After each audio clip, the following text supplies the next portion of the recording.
Basic video game design dictates that the low-level enemies ought to be near the start of the game, and the high-level enemies ought to be near the end.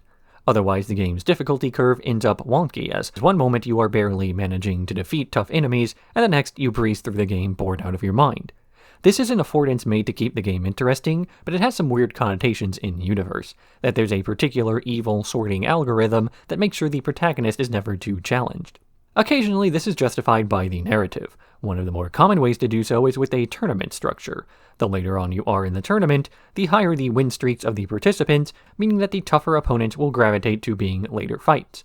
Other times, the main antagonist will send progressively tougher villains at the hero as they become a larger threat, so as not to waste the time of their best soldiers on what they assume is just a minor annoyance. Less optimistically, this trope is sometimes the result of spectacle creep, where a series runs for so long that the threats from earlier have to be outdone, otherwise there's a fear the audience will lose interest.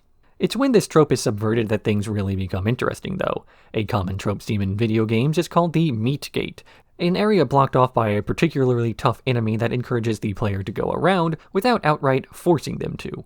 The player still gets to have a sense of agency, and there's the added bonus of coming back to that area at a higher level than breezing through enemies you used to struggle against.